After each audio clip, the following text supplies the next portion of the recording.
Yo, what is going on? It's been a couple days. Ignore that upside down Gatorade bottle that I just noticed over here in the corner. That's kind of hilarious. I don't know why it's upside down, but it's been a couple days. You know what I'm saying? Took like a little weekend, a little 3 days off.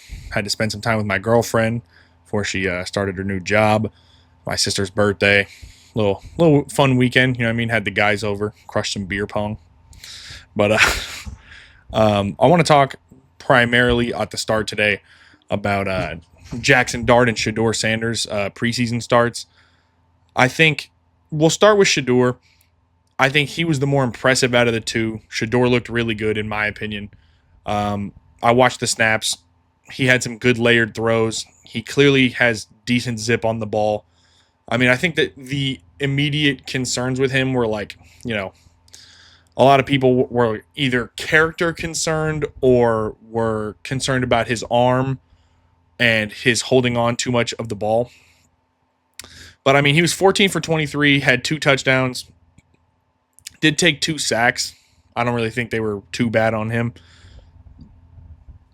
But primarily, my thought on the Shedeur thing is he had, in reality, the Browns probably have, if not the worst, top 3 worst skill position groups in the NFL. I mean, it's just David Njoku.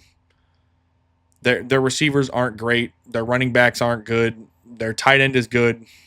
I mean, the guy went out there with the Cleveland Browns twos and played really well, and it was against I mean, don't get me wrong, it's the Panthers. It's not like the Panthers are the Legion of Boom, but the Panthers have a good solid defense, at least compared to the Browns twos. He was definitely at a talent disadvantage, Shedeur was. And I mean, he went 14 for 23, 2 touchdowns. He did have a play that I feel like can bite him in the ass later on in his life, where I don't know if you guys saw it. There was a play where he rolled out, scrambled, and then he kind of like when when a quarterback's like running toward the sideline and they like kind of stutter this way and then they spin off, and then he did the same thing. He spun off again, and he talked to Myles Garrett about it, where he was like, "Would that have worked on you?" And Myles Garrett was like, "Hell no!" Like, what I mean, there. I would be concerned. I think it's a good thing that he went and talked to him and said, that would have got me fucked up with you, wouldn't it? And he's like, "Yeah, for sure." But as much as that's a positive that he's, he recognizes that was kind of dumb. That was an instinct that he had to do that. So could be a bit concerning for the future. Could be one of those guys like obviously Kyler Murray's insanely escapable. I'm not saying Shedeur Sanders is escapable the way Kyler Murray is, but there's definitely been times where you see Kyler Murray try and do that little fucking spin shit, and some guy gets him by the ankle, and then it's like a 17-yard loss for a sack. I mean, it's just, you can have some negative plays like that when you have a guy whose first instinct is to scramble out and then try and, instead of throwing the ball away or, looking downfield, like trying to get away from the edge rusher, which can get real rough, especially in today's NFL with these guys who, I mean, you don't want to do that shit on Micah Parsons. You don't want to do that shit on Myles Garrett. Like, those dudes are going to catch your ass. Those dudes are quick. You don't want to do that shit on Max Crosby. Max Crosby's going to hawk your ass down. Like, there's some dudes in this league who are going to be moving a lot faster than Shedeur. So, hopefully he irons that out. Jaxson Dart was actually pretty impressive to me. I mean, I didn't expect him to be bad by any means. So, it's not like he was it's not like it was some huge shock on my part. I mean, he was playing against the Bills. The Bills are good, obviously. Jaxson Dart, though, 12 for 19, 1 touchdown, didn't take a sack, no picks. I mean, just a good, efficient game from him. I think didn't really show off how live the arm is too much. He obviously has an arm. I mean, he's drafted 100% for his potential and future ability. But, I mean, he showed good, what mattered for him to show is what he showed, which was just good fundamentals, knows the playbook, knows where guys are going to get open. I wouldn't say that he was insane in terms of anticipatory throws or hitting a guy right before his break. So by the time he turns the ball, some Brock Purdy ass shit, some Tom Brady shit. That's crazy. That's a crazy 2 people to name, but you know what I mean. That's not really what I expected from him, and that's not what he did. But he showed his ability. He didn't really. I mean, he wasn't really flexing insane, but he played really well. Jaxson Dart had a great game for a rookie in a preseason game, especially being a guy who I think a lot of people thought was overdrafted just because of his combine results and his athleticism. I mean, if the guy can put it together and learn the good habits that Russell Wilson has, you know, which maybe at this point might not be a ton, but if the guy can put it together and learn and put his head down and have Brian Daboll coach him up and learn from Russ, I mean, I think that the sky's the limit for Jaxson Dart. He has all the physical capabilities. Hopefully, he's not just white Anthony Richardson. You know, I mean, obviously, there's Anthony Richardson's a different kind of prospect than Jaxson Dart, but my point is a guy who has all the capability in the world. A Zach Wilson, a guy who has all the a Trevor Lawrence, a guy who has all the capabilities, all the fucking talent in the world, and just needs to put it together. I really hope that Jaxson Dart can show that. I mean, the Giants could use a good quarterback sometime soon. I mean, their best quarterback ever in franchise history is a guy who you're like, is he a Hall of Famer? You know what I mean? So hopefully Jaxson Dart's good, man. I'm rooting for the kid. Honest to God, I'm rooting for Jaxson. I have a buddy who's a huge Ole Miss fan. So we always shit on them all the time because, you know, and somebody's such a big fan of something. I'm not going to come in here and just agree with you all the time. But, yeah, man, I got to say, I am rooting for Jaxson Dart. I mean, shit, if Russ plays terrible, he could get games this year. I don't think he will. I think Russ will look okay, and they'll probably just stay with Russ. But I think there's going to be noise this year. I think there's going to be some chatter this year of, like, Russ has, like, a bad 2-3 game stretch, and people are going to be in the fucking stands with signs saying, like, bring in Jaxson Dart. And honestly, I hope that they don't. I hope that they keep him out and they let him learn for a year. I think that's the most tried and true method of developing a quarterback is to give him a year or two to stop and learn instead of just throw him right into the fire. But I mean, if they're 12 games into the year and Russ has a bad 3-game stretch, I can see it happening. And I don't think it would be terrible, but I just think the best thing for him would be to take a year off. Jerry Jones was talking about the Micah Parsons situation, which I thought was real interesting because that's all that he fucking does now as a owner. He just fucking yaps all the time. And he said they asked Jerry Jones if he was confident that Micah Parsons would play in week 1. And he said absolutely not. I guess they still have not contacted Micah Parsons' agent. I think it's fucking ridiculous. I think it's almost organizational malpractice. I think that, I mean, not even speaking to his agent is fucking insane.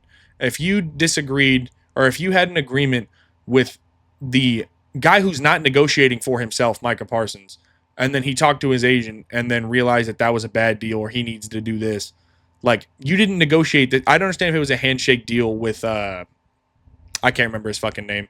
Good agent, famous agent, one of the more powerful agents in the league. But, yeah, I mean, if you had a handshake deal with him and he didn't live up to it, I'd understand. But not even speaking to the agent, not even reaching out to him, just no contact. Micah Parsons is out there. I mean, I think it's ridiculous. I think that week 1, if Micah Parsons is not playing for the Dallas Cowboys in week 1 against the fucking Eagles, the Eagles are going to fucking obliterate the Cowboys. And it's going to be a real bad look. I think that the Eagles are going to obliterate the Cowboys either way, because they're way better than the Cowboys. And I think the Cowboys are going to be a bad team this year. But if the Cowboys don't have Micah Parsons and they get ass blasted by their division rival, it's going to look bad. It's going to look really bad for Jerry Jones.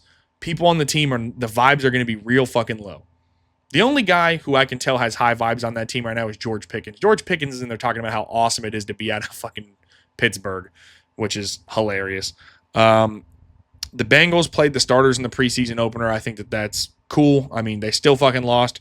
And you know why they lost, because the defense sucks. So, I mean, is that really much of a shock? No, not at all to me. In my opinion, I'm not surprised. I think they're going to have an awesome offense and a terrible defense, just like last year. Probably going to miss the playoffs unless this defense takes a huge leap. So, to me, playing starters in the preseason was cool. I think that it's a good strategy, given that your team plays like dog shit every year to start the year. I don't know if I would have fired Lou Anarumo. It wasn't his fault. Personnel's fucking trash, but whatever. And hopefully their new DC, I don't remember his name, but hopefully their new DC can come in and make a difference. I don't know if I would be, I don't know if I'd be pushing all my chips into the middle on that. That's for sure. But yeah, man, that's really all I have on that. The Bengals started playing their starters and losing is not shocking. Mike Vrabel, this is one of my favorite stories from the weekend, was Mike Vrabel jumping into a fight at I think it was a, what is that called when they have like a practice between two teams? Not a scrimmage. Fuck me, I don't remember. But They had a fight. The Patriots did. He jumped in. His face is bleeding. How do you not love Mike Vrabel, man? I love a coach like that who's just fucking down with the team. You know, he just Mike Vrabel will go out there and die for those dudes, and I love that. That's the kind of guy that you need, man. Everybody loves a scheme guy. Everybody loves fucking Kyle Shanahan. Everybody loves, you know.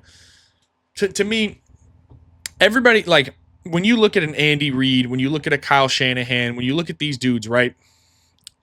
Everybody loves these scheme guys and give a lot of value to these scheme guys. But also, that's because those two are great culture builders. Mike McDaniel is a great scheme guy. I think Mike McDaniel's on the hot seat this year. I think Mike McDaniel's in serious trouble. So it's almost like if you had a Lamborghini as your daily driver. You know what I mean? You know how much that fucking oil change is going to cost? This is going to fuck you over in the long run. It's going to break down. You're driving a Ferrari 45 miles to work every day. Not a good idea. Because it's flashy, it looks cool, whatever. Mike McDaniel's flashy, looks awesome. Mike McDaniel doesn't know how to run a football team. Well, okay, that's fucked up. Not doesn't know how to run a football team, but he's not a culture builder guy like a Dan Campbell, like a Mike Vrabel, like, you know, what the fuck is his name? Sean McVay. Sean McVay's obviously a scheme guy too, but also a great culture builder. So to me, sometimes you got to go. I think it's more, a scheme guy is awesome, but a scheme guy doesn't really matter if you have a guy who is a great culture builder and also will just hire the right OC and hire the right DC and hire the right staff and tell the GM to go after the right guys and get the team fired up. Sometimes you need a Harbaugh, right? Like, as much as Mike McDaniel shit is flashy, it looks cool, it's awesome, it's driving the Ferrari to work every day. You need John Harbaugh. You need Jim Harbaugh, who are going to come in and after Rashawn Slater tears his fucking patellar tendon, come in and say, look, we got this shit. We're tough. We're still going to run the ball. We're still going to get the right guys in. We're still going to fight our asses off. You need a guy who can come in and break that fucking news. Unfortunately, you need a guy who can come into that locker room and be like, yeah, man, I mean, we still have to play the season. You know what I mean? And you need a motivator just as much as you need a guy who knows how to fucking have disgusting cheat motions and wheel routes out of the backfield and all this crazy shit going down the field. Like, it's not, I'm not here to shit on people who are scheme guys. Of course, being a scheme guy is great. Andy Reid is a scheme guy. But Andy Reid's also an elite culture builder, an elite toughness guy. Andy Reid was fucking out there, icicles on his mustache like a dog in the postseason that one year against Miami. Mike McDaniel's freezing his cock and balls off. and Andy Reid's out there, icicles on the stash. Icicles on the stash. You need a guy who will get icicles on his mustache for your team. I love a scheme guy. I like Kyle Shanahan. Kyle Shanahan's also a good culture builder. But you can't just have, what is his name? Fuck, I don't remember. That guy who was like a fantastic offensive coordinator got hired and just shit the fucking bed. Or even like, for example, that DC, Vic Fangio. Vic Fangio, awesome defensive coordinator. Not really an awesome coach. You know what I mean? Like, you need to have a guy. I'm sure he was awesome at setting the scheme on the defense. Bill Belichick was awesome at setting up the defense. But also, Bill Belichick had that team in fucking check. And Bill Belichick was a tough dude. And Bill Belichick was not fucking around. Random rant on that. Nothing like Mike Vrabel. Love that guy. Fucking love Mike Vrabel. And you know what? As much as I hate him too, you got to give some credit to Nick Sirianni for being a culture builder. I mean, he inherited an insane roster. That's for sure. 100% did. So I'm not giving him all the credit. I give a lot of the credit to Howie Roseman. But he also built the culture right, you know. That team plays hard for Nick Sirianni. That team likes Nick Sirianni. Random shit, but, you know. I saw Colin Cowherd did a segment on this. Mike Sando from The Athletic did a NFL quarterback tiers. I will throw it up here at some point so we can take a look at it. But we have tier 1. We have Mahomes and Burrow tied for the 1 spot. Allen and Lamar Jackson 3 and 4. 5 is Stafford in tier 1. Then we have tier 2 is Jaden Daniels, Justin Herbert, Jared Goff, CJ Stroud, and Jalen Hurts, Baker Mayfield, Dak Prescott, Jordan Love, Brock Purdy. Now, tier 2, kind of fucking gigantic, but I think that is fair. I would have split, me personally, I would have moved Stafford down a tier. I think tier 1 is very clear. I think Stafford is an awesome quarterback. He's one of the all-time greats. He's a Hall of Famer, in my opinion. He's not fucking Lamar Jackson. He's not Josh Allen. He's not Burrow, and he's not Mahomes. He's awesome. I think he is in my top 6 or 7, but he's not in tier 1. He's not the same as Lamar Jackson. There's levels to this shit. As great as Matt Stafford is right now, I'm not talking about prime for prime. This moment, those 4 guys run the league, and everybody else is it's Mahomes, Burrow, Allen, Jackson gap. The rest of the league, in my opinion. And then I think Jaden Daniels right there is good, and Hurts is a little low. In my opinion, I don't think that you can make a case. I think that it's weird doing a lot of propping up the Eagles today. I don't know what's up with that. My buddy Blake's gonna fucking love this podcast, but I think that it's just completely unfair to have Jalen Hurts at 9. I don't like Jalen Hurts. I'm not okay. That makes it sound like I don't like him as a human. Jalen Hurts seems like a really cool dude, and honestly, cool as fuck. But as a football player, I've never been high on Jalen Hurts. But I don't think you can have him tied for the 9 spot with CJ fucking Stroud. Jalen Hurts finished top 5 in MVP a couple years ago. You can't have him below Justin Herbert, Jared Goff, and CJ Stroud. I think that's fucking ridiculous. I have no... Don't get me wrong. If I was doing a draft, if you said we were doing a draft, maybe I would take Justin Herbert before Jalen Hurts. Maybe. Because he's the kind of quarterback that I like more so than Jalen Hurts. I like Justin Herbert's style of play more. But Jared Goff, I'm a huge Jared Goff fan. I'm as big of a Jared Goff fan as it gets. Real talk. I fucking love that guy. And I like the Lions a lot too, to be honest with you. Just because they're a scrappy underdog team, you know. Jared Goff went to Cal. I fucking love Jared Goff. He's not better than Jalen Hurts. As much as I like Jared Goff, you cannot make that case. Even if you think Jalen Hurts is a game manager, so is Jared Goff. And Jalen Hurts is one at the highest level.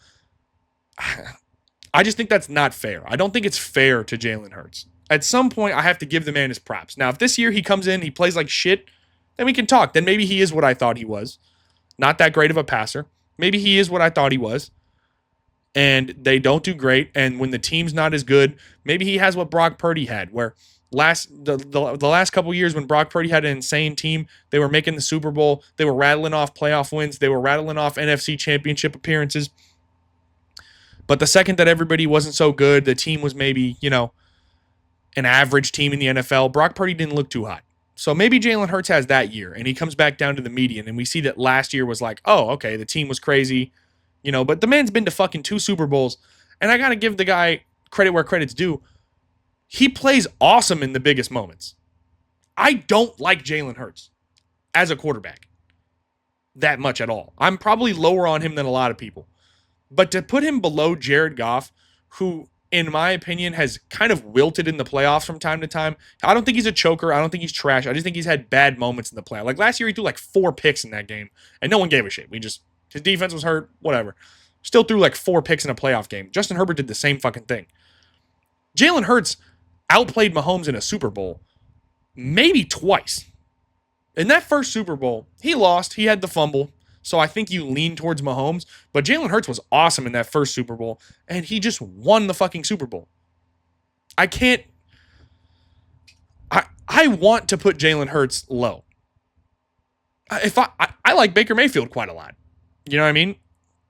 But it's just not fair. It's not. It really isn't.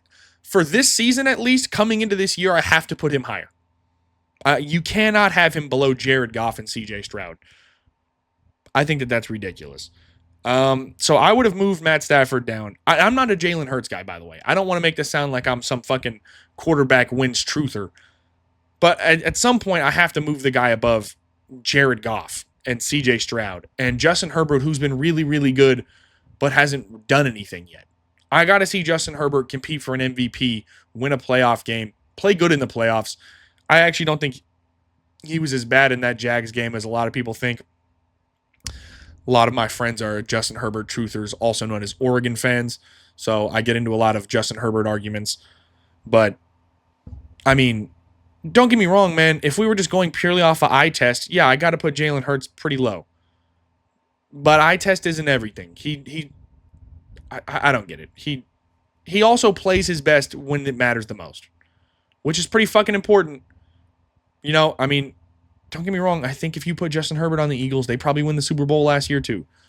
But maybe, just maybe, he throws 4 picks in the Super Bowl and they fucking lose.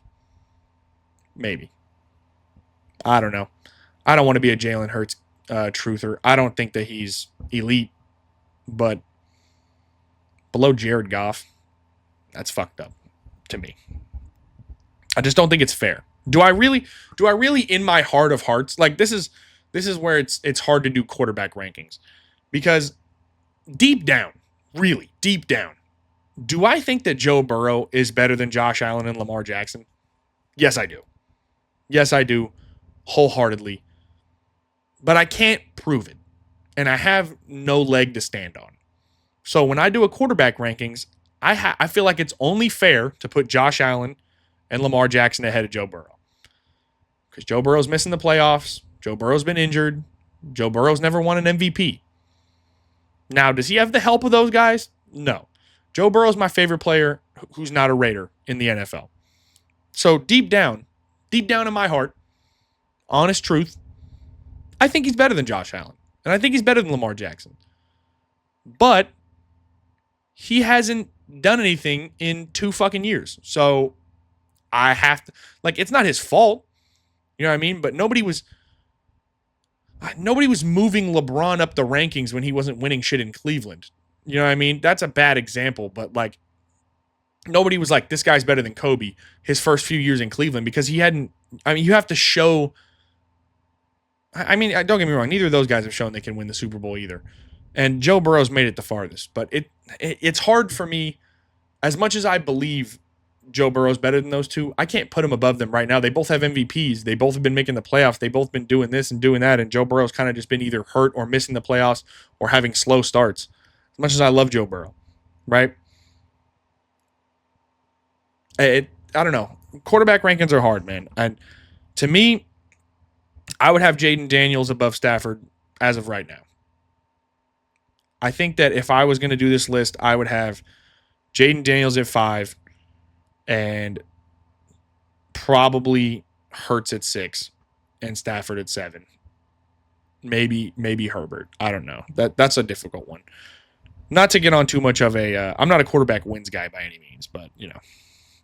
I don't know if you guys saw this talk about Caleb Williams from the same. It's the same thing in the Mike Sandos QB tiers.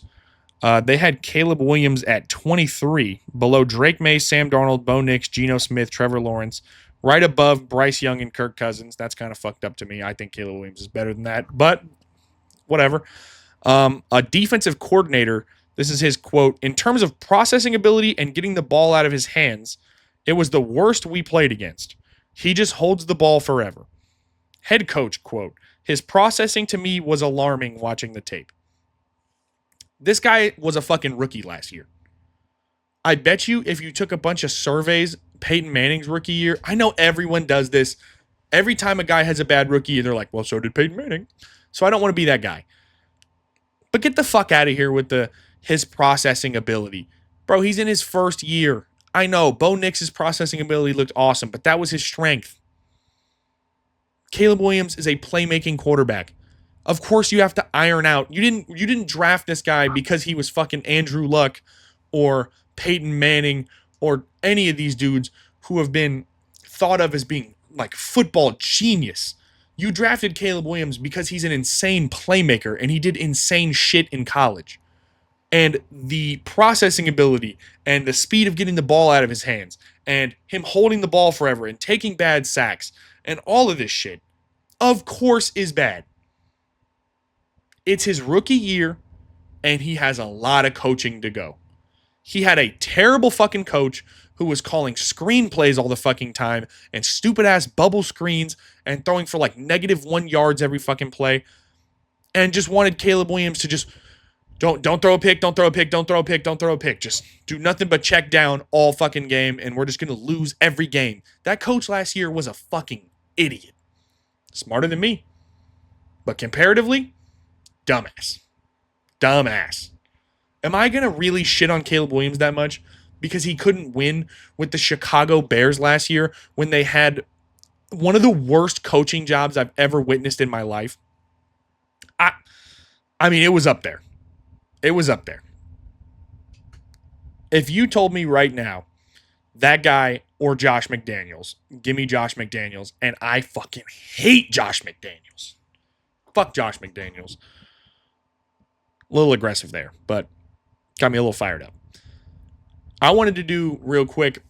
I was looking at a post asking who the hardest hitters in NFL history was, and I want your guys' opinions. My immediate list that I put together off the top of my head, I didn't put these in order. These are just the first few guys that came to my mind. As a young guy, so there's not going to be a ton of old dudes, but Ryan Clark, dog. Cam Chancellor, obviously. I mean, that guy was changing people's lives for the worse. Weapon X, your name's Weapon X. You know, fair enough. Sean Taylor, Ronnie Lott, those guys are both terrifying. James Harrison, who I saw Ocho Cinco wanted to fight. That's not a fucking good idea. Ray Lewis, obviously. Lawrence Taylor, Steve Atwater, John Lynch. Those are the first, I think that's 12 people. I didn't count. 1, 2, 3, 4, 5, 6, 7, 8, 9. Oh, 10. Wow, perfect 10.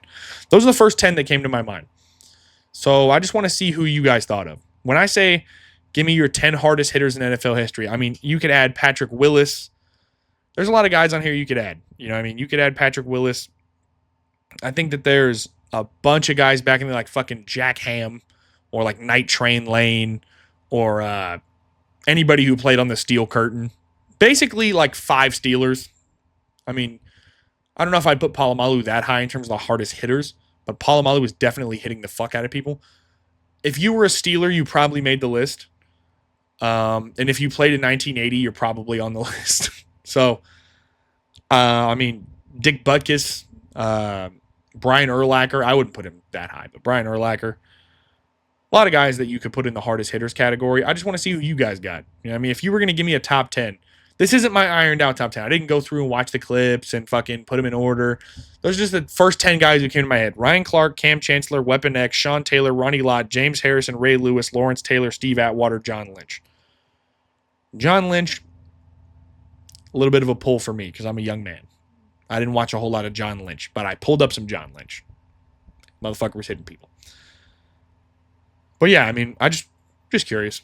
What do you guys think? Who's really hitting people real fucking hard, or who was? It's mostly was. Not a whole lot of massive hits being dealt out these days. But I mean, that's pretty much all we got today, man. We did a good almost 30 minutes. We'll do another one tomorrow. I'm off work right now, so first few days I was I have a week off, so first few days I just took some rest days. I just been playing basketball, getting in the gym, getting on them weights. Hanging out with my girlfriend, you know what I mean, crushing some beer pong at the birthday party, you know what I mean, looking like prime Steph Curry, just holding the release point, you know what I mean. I'm actually pretty mid, but yeah, I mean that's pretty much all I got. I think we'll do the greatest, what I in my opinion is the greatest rivalries in sports history. I think I'd like to talk about that tomorrow. I'm so excited that we're coming up on the NFL season, man. I cannot fucking wait. The NFL season starts right when I'm on vacation. And so I'm going to be pumping out podcasts. We're 100% going to do some gambling segments. We're going to do some predictions for the future. We're going to do over and under of every single team. I am juiced. So, I mean, hey, just trying to build the process up, you know what I mean, build the fan base up to some extent, get some viewership on these podcasts. And once the NFL season comes around, we're fucking ready to rip. I think we're getting shit ironed out. We're getting shit figured out, you know, to some extent, where recording it, editing it, everything's getting easier. I don't really do a whole lot of editing. You know what I mean? I'm pretty straight up on here. Say a lot of dumb shit. So if you ever want to sponsor me, I'll cut it out. I won't say that Mike McDaniel was freezing his cock and balls off. If who's over here? If Gatorade wants to sponsor me, Gatorade Zero, brought to you by Matt Camaro. Yeah.